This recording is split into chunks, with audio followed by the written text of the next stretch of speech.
Okay. What's going on, people? It's your boy Brandon Brevon Towns, host of that show called Sports Plus Life. And you already know what's going down today, bruh. So get what? Turn it off, turn it all the way off. Yeah. I got caught up in my words. I was trying to say cut and turn at the same time. Didn't know which one I wanted to go with. So I was like, turn it off. But you know, it happens. But anyway, allow me to reintroduce myself. My name is Brandon Brevon Towns, and this is Sports Plus Life, that there sports podcast where we talk about all of the necessary events happening in the world of sports, but also the needed necessary effects that is happening in life. And the last time I checked, it's still 2020. Coronavirus! Yeah, it is still 2020. But sports has definitely come back with a vengeance. I don't want that to take everybody's minds off of the necessary topics as far as getting people back to a sense of normality and taking focus away from the civil unrest that has been happening for about the last 4 or 5 months in our country, because attention that needs to be bought. And I do continue to commend these athletes who are standing in the forefront of civil unrest and trying diligently to make sure that change is being made. But as a sports fan, I have to say, man, it is a lot going on all at one time. We've never seen this before in the month of September, where we have the NBA playoffs still going, and we have the NFL, Major League Baseball is about to start their playoffs. Stanley Cup Finals is about to kick off. The Masters and all that other stuff going on at the same damn time.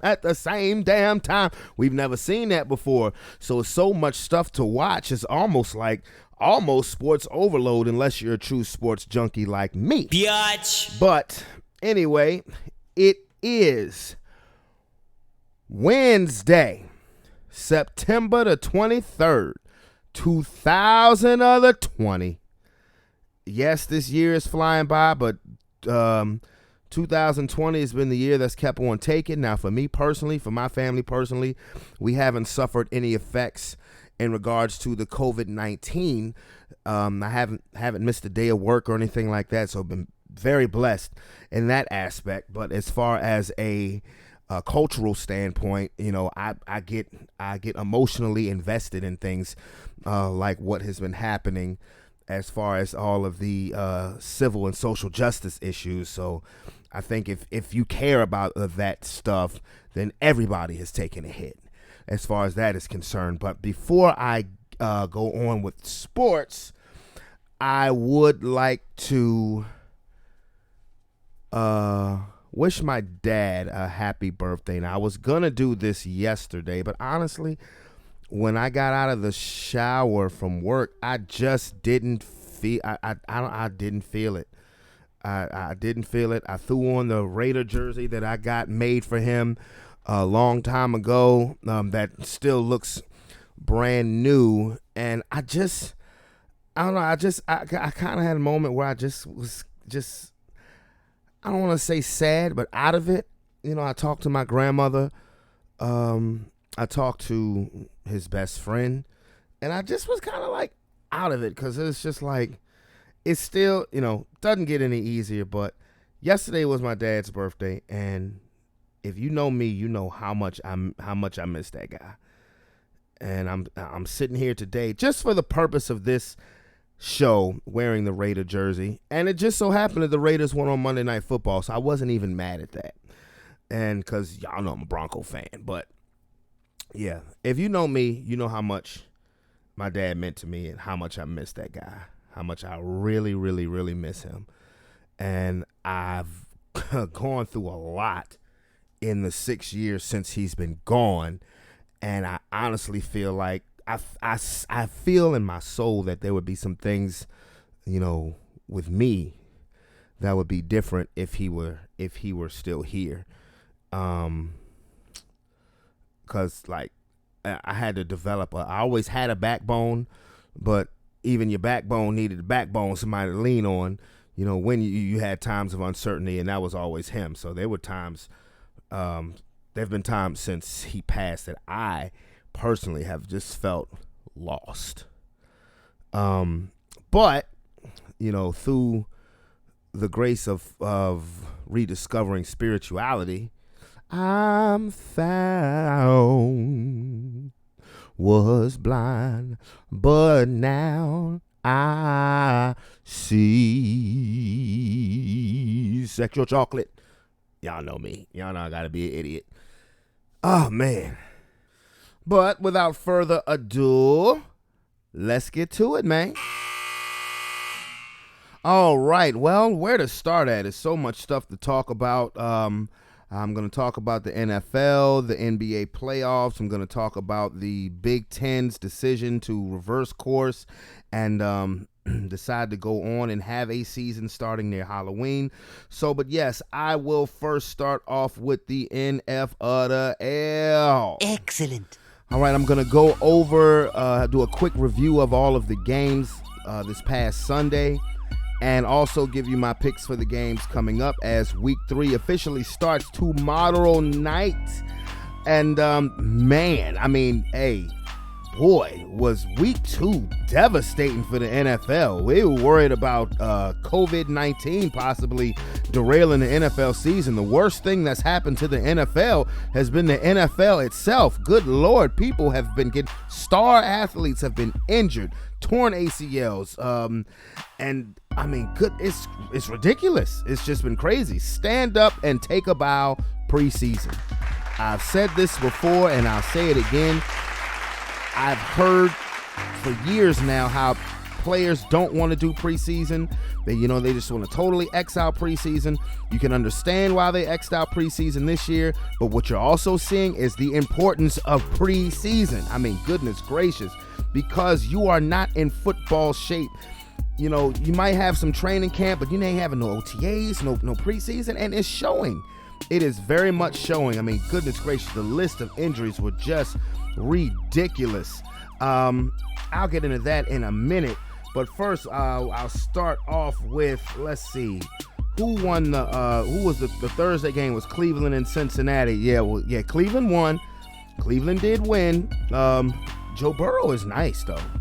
He's nice. Baker Mayfield had a good game. Not gonna go crazy. I'm not going to lose my nuts or anything like that because, like I've said before, Cleveland has the most talent in the NFL, and they need to look like it.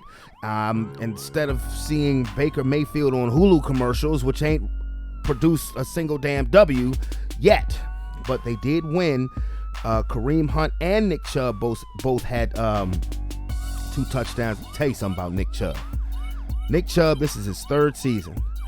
And now, definitely feel bad for Saquon Barkley, who just was one of the injury victims, tearing his ACL. And, of course, he's out for the rest of the season. But before that happened, now, Saquon Barkley, 2nd overall pick in the 2018 draft. Nick Chubb, not so much. I don't even think Nick Chubb was a first rounder, if I'm not mistaken. But he was a draft pick. He was picked in 2018. Maybe Nick Chubb was late first round. I'm not sure. But Saquon was drafted way ahead of him. And who's been the better running back? I would say Nick Chubb, and it hasn't even been close. Nick Chubb was not the starter from day one when he got drafted by the Browns. That was Carlos Hyde. Nick Chubb came in and rushed for just literally a few yards under 1,000 yards his rookie season. Last season, in 2019, led the league in rushing for 15 games. And ended up being 2nd behind Derrick Henry, who had to have a monster game as he went on that monster tear at the end of the year into the postseason, but to overtake Nick Chubb for the rushing title. And Nick Chubb is a man. When it comes to running that football, the Browns have a very good offensive line, and we'll see what happens with them and what is turning out to be a very, very, very good AFC North division. And the Bengals, Joe Burrow looks good. He looks good. He looks ready. I didn't expect that from him. I didn't. No preseason. Number 1 pick, getting thrown into the fire. Threw it 61 times last Thursday. But hey, they have weapons too in Cincinnati. People say that the Bengals are this god-awful team. Their defense is god-awful. Their defense is god-awful, but on offense, they have weapons. They just extended Joe Mixon, gave him a fat new contract. He's an outstanding top 10 running back. A.J. Green, he looks a little sluggish coming from injury, but once he gets back in football shape, if he can stay healthy, I think he'll be fine. Tyler Boyd's a beast. John Ross, speedster. I didn't even know they had T. Higgins from Clemson. They have weapons in Cincinnati. My question is, what do they have the right coach? But I've spent too long talking about that game. All right, I'll get the game that most of these people in sports world keep talking about. I'm going to get that out the way first. I called the Atlanta Falcons to beat the Dallas Cowboys. I called the Atlanta Falcons to be my dark horse team for the NFL. How dumb do they look? How dumb am I starting to look for having them as my dark horse? I'm not reading too high on the Cowboys, but maybe I have read too high on the Falcons. Now, I'll give credit where credit is due. Dallas did not stop fighting. They were down 20-0. They were down 29-10 at halftime. They were down by 15 with under 5 minutes left to go in the game. How the hell do you lose that game? You have got to be the... How do you have a worse collapse than the damn Super Bowl? God damn! I mean, the Falcons must really, really be snake bitten, because how? And the messed up thing about it is that it's not Matt Ryan. Not this one. Matt Ryan so far has played great football the first 2 weeks of the season. He has been awesome. But that onside kick, oh my, and what just gets on my nerves is all these annoying little punk-ass, bitch-ass Cowboy fans gonna be pumping their chest out, we them boy. No, you got gift wrapped to the game. Biatch. Now, compared, you do look better than the Philadelphia Eagles right now. But ain't nobody buying into the Dallas Cowboys. Look, the Dallas Cowboys are what they have been for the last quarter century. A team that on paper looks like they have a lot of talent, but don't get it done. Dallas is not a good football team. This is not even me hating. I'm telling you what I've seen. They're not a good football team. They may have names, they may have individuals, but as a collective unit, they're not a good football team. It's just the NFC East may be worse than it was last year, and Dallas could possibly win that division with 7 games. Win that division with 7 wins. But they're not a good team. They're not. They're not. They'll make it interesting, but the end result is still going to be more L's than W's, or just as many L's as it is W's. So, yes, Dallas won that game 40-39. The Chicago Bears defeated the New York Giants 17-13. The Bears are 2-0. All of the talk about Mitch Trubisky and that the Bears fans are fed up with him. Don't worry, give it time. Give it time. You beat the Lions and the Giants. Good comeback win against the Lions. Ain't gonna front, but you beat the Giants. The Giants suck. The Giants stink. But they're 2-0, so you win the games that you should win if you're a team that's going to be going forward. The Green Bay Packers in a NFC North game beat the Detroit Lions 42-21. Aaron Rodgers has looked fucking amazing, because Green Bay has gone off and pissed him off, and this season is being dubbed the I'll Show You Tour. That's what Aaron Rodgers is looking like. I'll show you. You want to draft the quarterback instead of giving me weapons? But Aaron Jones, 168 rushing yards, and he led the team in rushing and receiving for Green Bay. That dude is a stud. It's time to pay him as well. Green Bay, hey man, as quiet as it's kept, or as quiet as people tried to make it seem with the draft and the Jordan Love, Green Bay was 1 game away from the Super Bowl. You know what I mean? So, you better look out. And next up, the Tennessee Titans defeated the Jacksonville Jaguars 33-30.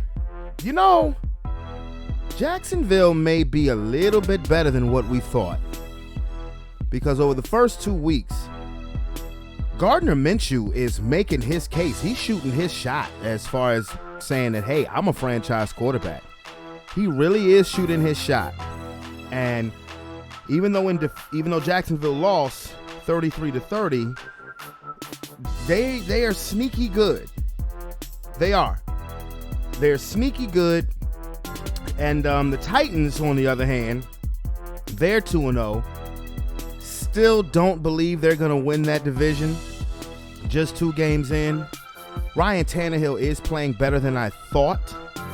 So, I mean, maybe the Titans have found their answer at quarterback, which to me, if Ryan Tannehill is a respectable quarterback who can keep the Titans in the playoffs year after year after year, he's only, 31 years old, then that to me is a direct shot at Adam Gase and the craptacular coach that he is, which leads me to the New York Jets against the San Francisco 49ers. And the 49ers won 31-13 over the New York Jets. I mean, now, when I said that the injury bug hit big time, it hit no one harder than San Francisco. I mean, they were savaged by injuries in week 2. Now, they're saying that the MetLife Stadium turf had something to do with it. They've asked the NFL to investigate because essentially they have to play again there next week against the New York Giants. And they don't want to play in that turf, so they lost a lot of key starters. I already said that I wouldn't be surprised if they missed the playoffs, but I didn't think it would be because of injuries. I mean, you're talking about a team with a lack of weapons, and that just shows how pathetic the New York Jets are. The New York Jets are a practice squad right now. They are so bad. The 49ers lost their starting quarterback, their starting running back, 2 of their best defensive linemen, and already coming to the game without their best tight end in George Kittle, without their best cornerback in Richard Sherman, and they still lost to the 49ers by 3 scores. They stink. They really suck. Really, really suck.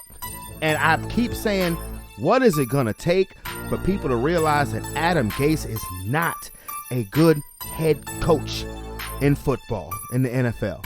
I didn't say he wouldn't be a good coordinator, but he is not a good NFL head coach. He's not. The Jets are a laughing stock right now. You know what? I damn near blame it on the jerseys. For real. Remember, they changed up their colors. They had rocked the old school unis for about 20 years. And then last season, they changed up back to the green helmet Jets that were around when Keyshawn Johnson was playing for them. And they sucked back then, too. I mean, it's just a lot. The Jets are a flaming mess. I tell you who else is a flaming mess. The Minnesota Vikings. I don't know why teams were so high on the Minnesota Vikings, thinking, hey, they're going to overtake the Packers. They're going to win the NFC North. Kirk Cousins is still their quarterback. Kirk Cousins is still their quarterback. And Kirk Cousins, sometimes he's all right, and then sometimes he's just, he doesn't deliver. The Indianapolis Colts hammered them 28-11. 28-11, and the Vikings just they don't look good right now. I think, you know who I think the MVPs of the season are right now? I think it is Stephon Diggs and DeAndre Hopkins. For real. Those are the MVPs. Because you traded Stephon Diggs from Minnesota to Buffalo. Buffalo looks great. Minnesota looks like trash. Now, I'm not going to go that route with the Houston Texans, strictly only because I believe in Deshaun Watson. That's it. But what's next? The Rams beat the Eagles. I'm hearing the chirping in Philadelphia. The Rams beat the Eagles. Carson Wentz throwing a couple more bonehead interceptions. And I'm starting to hear Jalen Hurts' name a little louder. And now this is why I would tell Philadelphia fans, and I'm an undercover Philly fan myself, but that's why I'm going to say, don't panic, because the NFC East is no good. You know, the Cowboys aren't running away with anything. The Giants ain't going nowhere. Neither are the DC Dickitch. They're not going anywhere. So if I would tell Philly fans, don't panic, because like I said earlier, the Cowboys got that miraculous win, but they're not a good team. They're not a good team. Now, Carson Wentz needs to get it together. He really needs to get it together, because his skill position players, they're available. Where the Eagles have been hit by injury at is that offensive line. But the skill position players, Miles Sanders played, Deshaun Jackson played, Zach Ertz played, Jalen Reagor played. You still don't have Alshon Jeffrey yet, but he'll be there. I'm still going to go glass half full with Philly and Carson Wentz because you know you're going to get weapons back, and being that that you didn't have any preseason, I'm almost of the mindset is if you're going to have injuries, you might as well have them early rather than have them late. My Denver Broncos, my beloved Denver Broncos, lost to the Pittsburgh Steelers, as I said they would, 26-21. I said it would be a tight game. Injury bug struck us.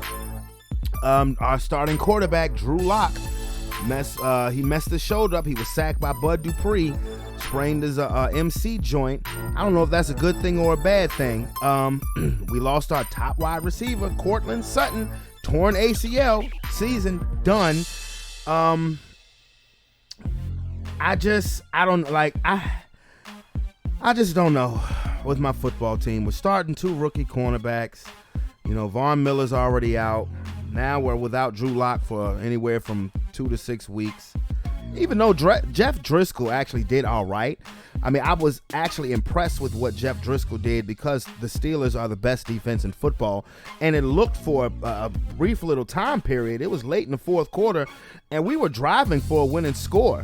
And Melvin Gordon has to pick up a blitz on 4th and 2. So it was possible. That gave me, that gave me a bright spot. But I don't have much invested or expectations of my Denver Broncos now because I'm not going to sit here and say that we've been ravished by the injury bug. Losing Von Miller before the season really hurt.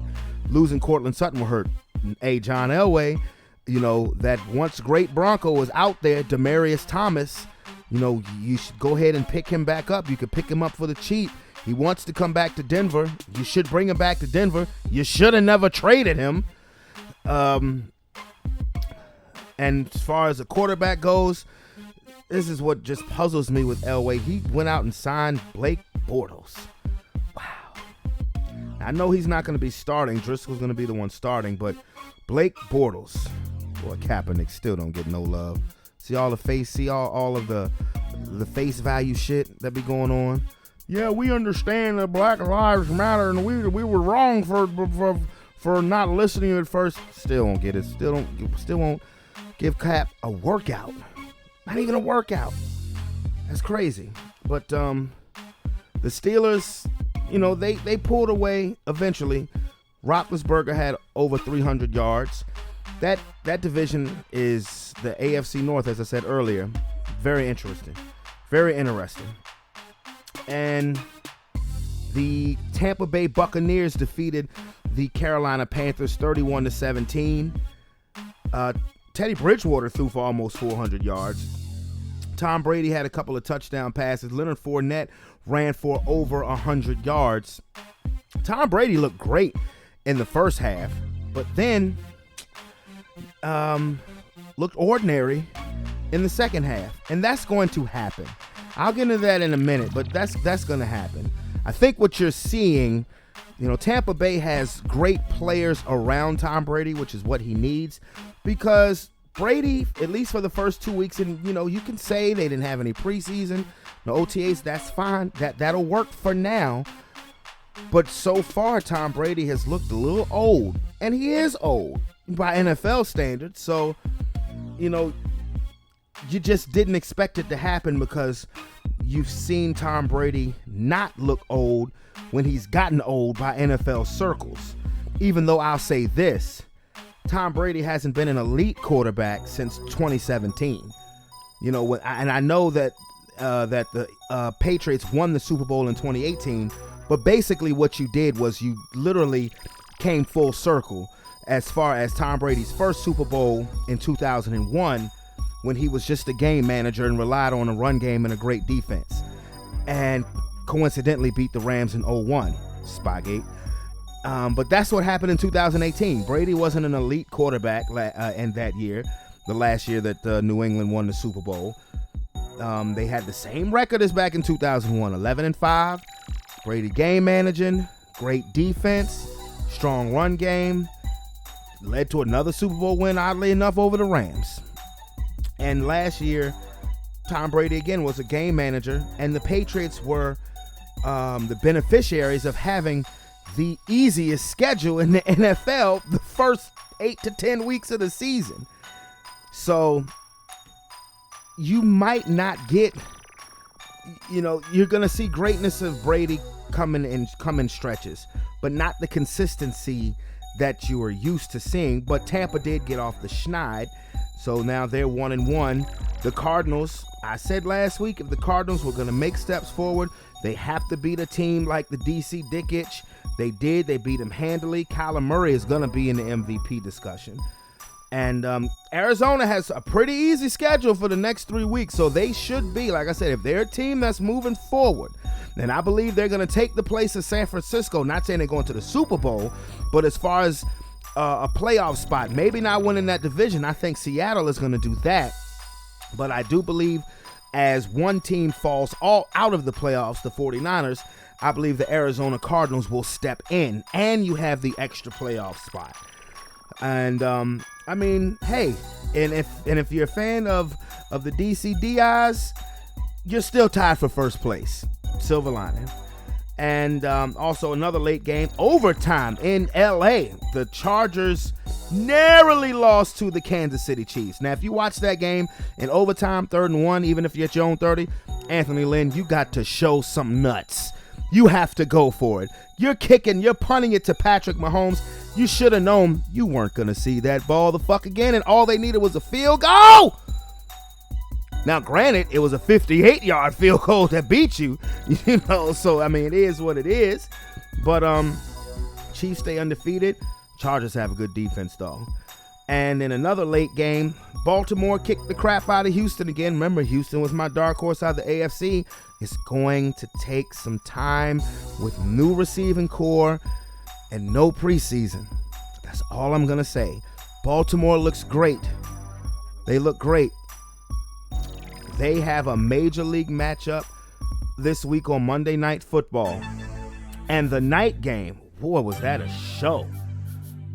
Was that a show? New England at Seattle. Russell Wilson and Cam Newton put on an absolute show. Cam Newton was flinging that football around. I mean, he had almost 400 yards passing. Russell Wilson had 5 touchdowns. It was a show. And I said this on my YouTube page, my week 2 wrap up. I'm a Denver Broncos fan, and I'm already putting in the petition. Elway, as soon as free agency is available, sign Cam Newton. Fuck a Drew Lock, fuck a Driscoll, fuck a Blake Bortles. If you don't sign Cam Newton, fuck a you. Unless the Patriots extend him before the season is over and you don't have a chance, sign Cam Newton. Hell, you signed Peyton Manning to a 4-year, $95 million contract back in 2012 when Peyton was 36 and coming off of 3 neck surgeries. Cam will be 32 next year. You can sign him to a 4-year contract around the same amount. Give or take $1 million or $2 million less because of the style of football that he plays with all of the running. But nah, bruh. And even then, that might not be enough because let Cam be in the MVP conversation. Cam gonna want that $100+ million contract again, and he'll earn it. He'll deserve it. But the Patriots did fall, and it came down again to the 1-yard line. Only these 2 teams, when they play each other, have those type of finishes. I don't get it. I mean, it's great for football. It makes for absolutely fabulous TV. But I mean, when these 2 teams play, it'll stress you out. It will. And the Monday Night Football game, the Las Vegas Raiders opened up their new stadium and they beat up on the New Orleans Saints. First of all, that stadium in Vegas is fucking sweet. Second of all, the Raiders are actually a pretty good team. Defense needs to improve, but Derek Carr is playing great. And they have weapons. They really do.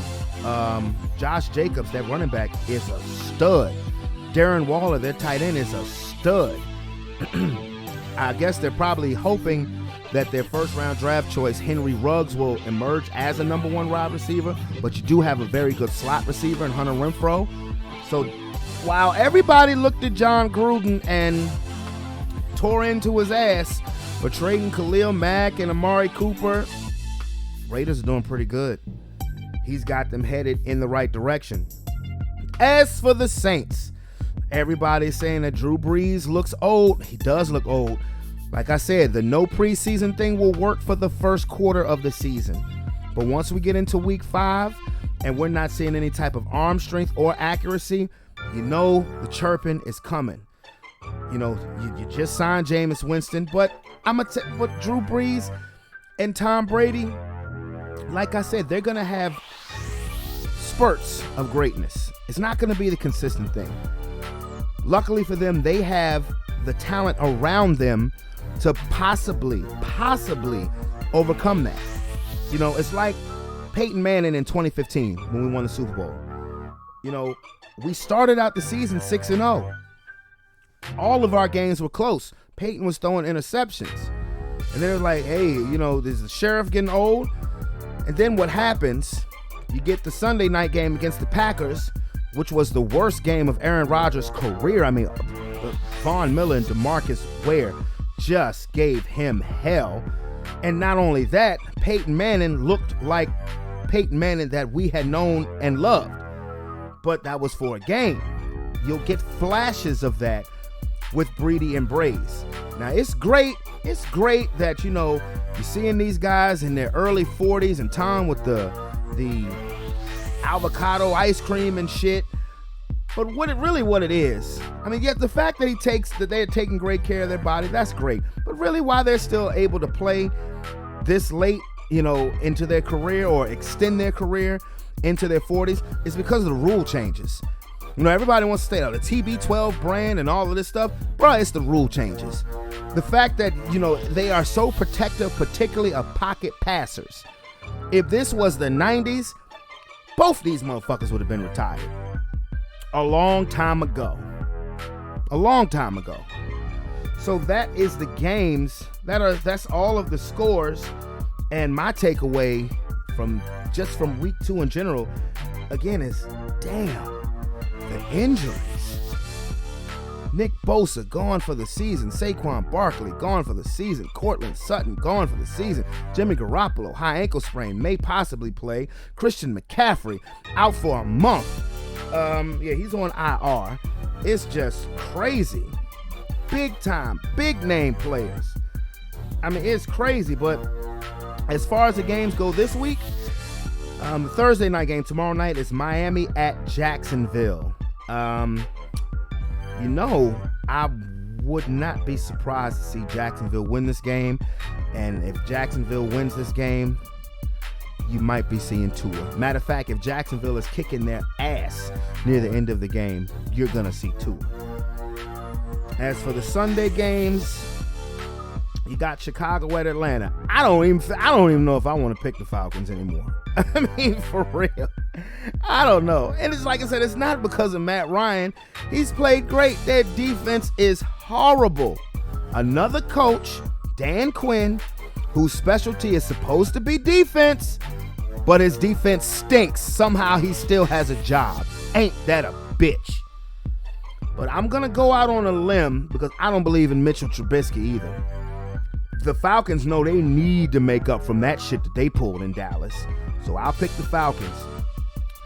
A very good game, 1 o'clock, Rams at Buffalo. You know, people are kind of have removed the Rams from that Super Bowl contender 12-13 win year team to possibly to around a 9-7 type of team, maybe 10-6 if you're lucky. Bills defense is awesome. McVay has seemed to have gotten back to his tricky offensive sets. That's a tough game. The Rams and the Bills, that's a toss-up. And the Rams are one of the few West Coast teams, and maybe the best West Coast team, that does a great job of playing in the early 1 o'clock slot. A lot of West Coast teams struggle with that, with the time zone change. The Rams, not so much. So I'm going to go with Buffalo. I am going to go with Buffalo. You're starting to see Josh Allen take that next step. And yeah, I'm going to go with the Bills. Next game, the DC Dickage at the Cleveland Browns. Another tricky game because if you're the Browns, you want to show that you're moving in the right direction. I think that the Dickage coming to town will be a good thing for Baker Mayfield. I have Cleveland winning that game. Titans at Vikings. Boy, if Minnesota loses this game, people might be calling for Kirk Cousins to get benched. And the Titans are 2-0. They're playing very confidently. And, chimmy ya, chimmy yay, chimmy yo. Two good running backs, Dalvin Cook versus Derrick Henry. I'm gonna go with the road team on that one. I'm gonna go with the Titans. Another interesting game, the Vegas Raiders at the Patriots. Raiders 2-0, Patriots 1-1, but Cam is balling. The Raiders defense sucks. I'm gonna go with the Patriots. The 49ers at the Giants. I know San Francisco does not want to play this game, particularly in that stadium. I don't even know if Garoppolo is going to play. That's the crazy thing about it. But for the Giants, you don't have any Saquon Barkley. Sterling Shepard just went on IR. Whew, boy. I'm going to go with the Niners to win that game, too. I am. Bengals at Eagles. Eagles better fucking win. I'm going to leave it at that. Texans at the Steelers. Houston has had a brutal schedule to start the season. You start out in Kansas City, then you got Baltimore, then you got Pittsburgh. Damn, they're gonna lose this game too. I think this game is gonna be close. I think this game is gonna be a lot closer. You're gonna see a sense of desperation from Houston. Matter of fact, no, scratch that. I'm changing that. I'm going for the upset. I'm gonna predict the upset. The Texans will win this game.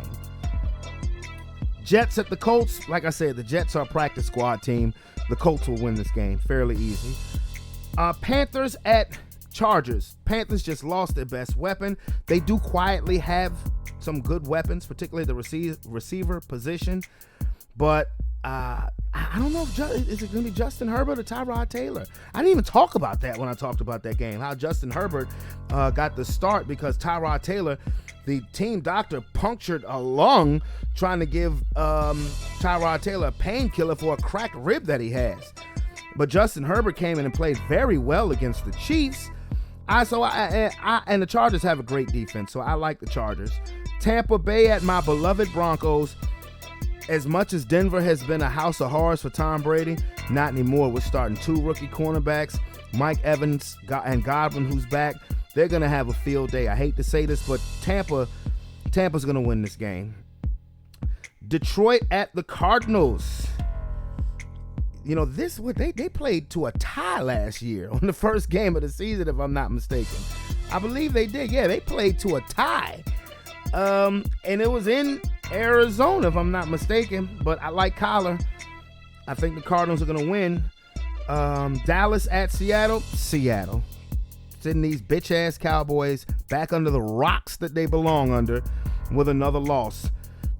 Individual talent is one thing. Having it as a collective team effort is another. Dallas is not a good team. Their offense will put up yards because the Seattle has... They have a weak secondary, and they really don't get that much of a pass rush. So it'll be points scored, but Russell Wilson for MVP. Russell Wilson for MVP. Seattle will get it done. The night game, Packers at Saints. I like the Packers. They are rolling right now. I do. I like Aaron Rodgers is playing like he is on a mission. Will Michael Thomas play? I don't know. But I like Green Bay in this one. Monday night game is a Monday night slobber knocker. The Chiefs at the Ravens. Woo! Sons of bitches. The last two NFL MVPs going head to head. Oh, man. Mahomes got the $500 million contract. Lamar Jackson saying, bitch, please.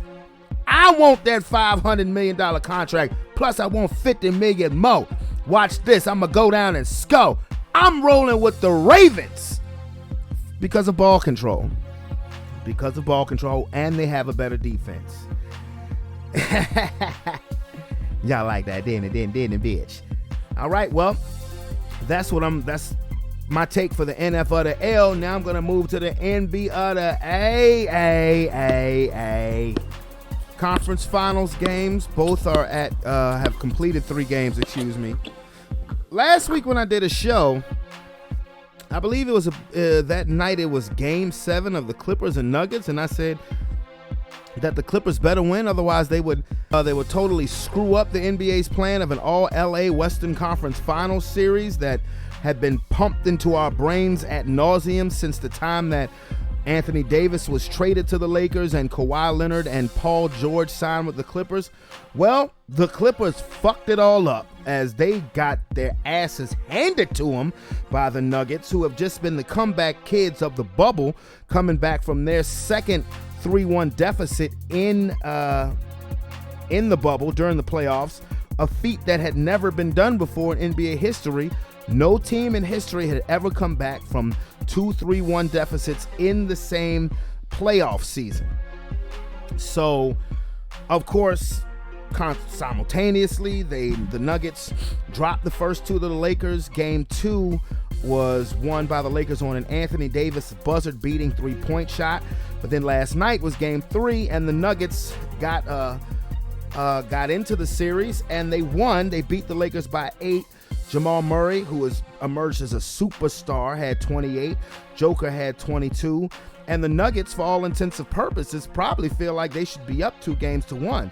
And in the East, Boston and Miami, the first 2 games were very close, won by Miami.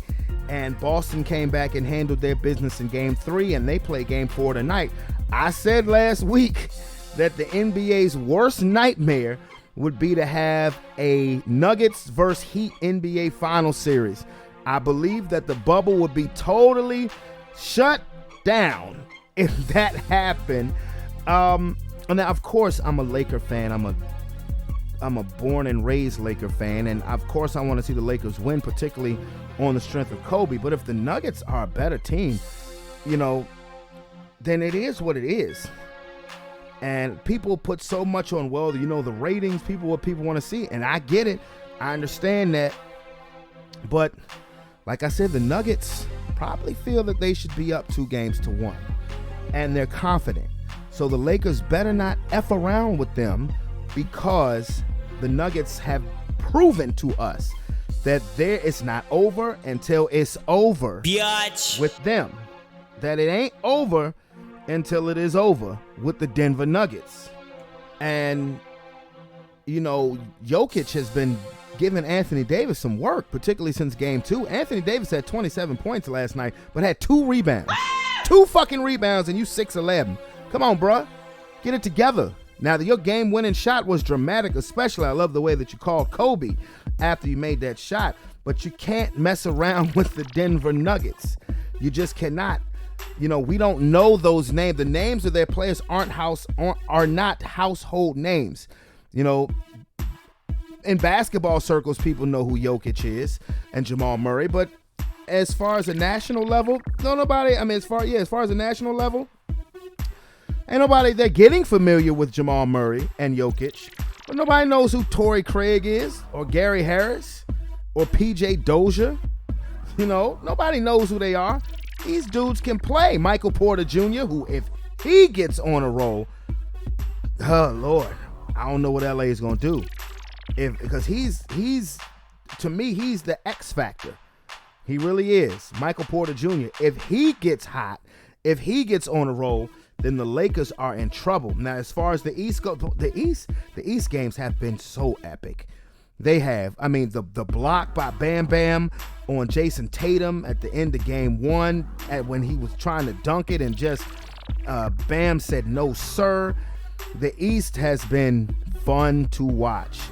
It's been fun to watch because you would like to think that Boston is the better team, but you see Miami and you're like, yo, that's great team basketball.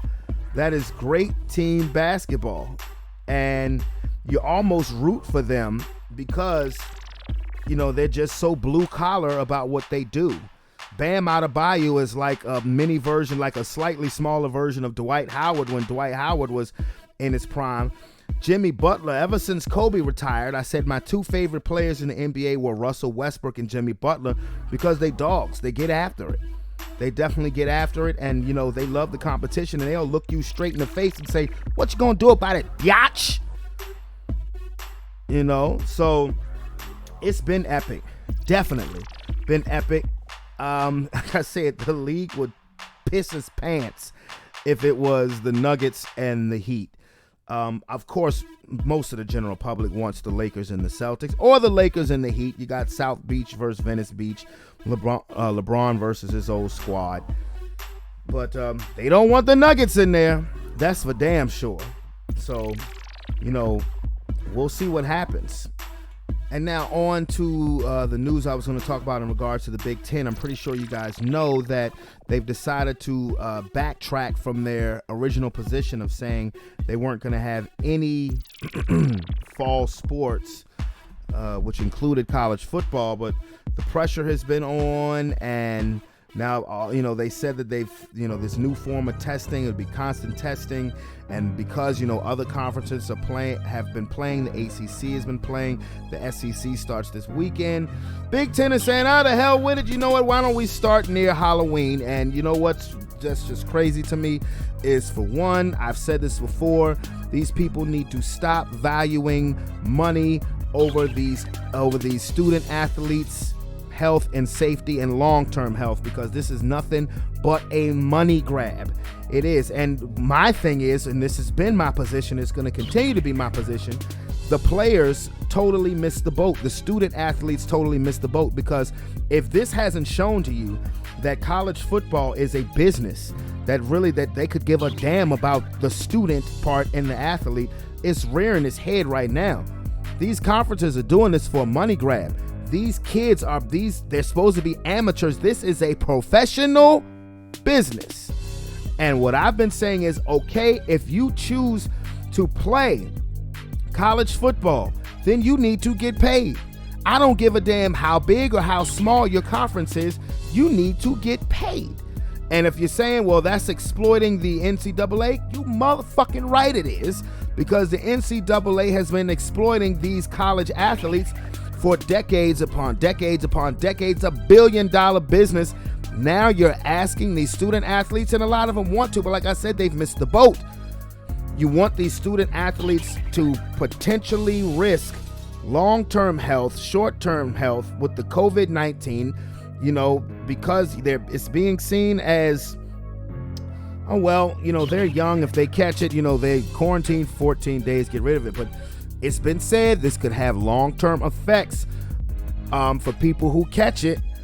And the Big Ten has, while they were standing on principles of health and safety, have sold their soul for a money grab. I mean, and that's what it is. They have sold their soul for a money grab, and now people like Ken Carman are trying to clean it up and saying, well, you know, it is a money grab, but money can sometimes make things better. And I'm not going to say that I fully disagree with that, but don't sit here. I'm just like, be real. Call it what it is. Don't sit there and try to make roses out of the shit. Call it what it is. This is a money grab. They're valuing money over these student athletes. And I understand that they are still technically adults, but what is the point of a trainer in a boxing match? I'm going to use a boxing analogy.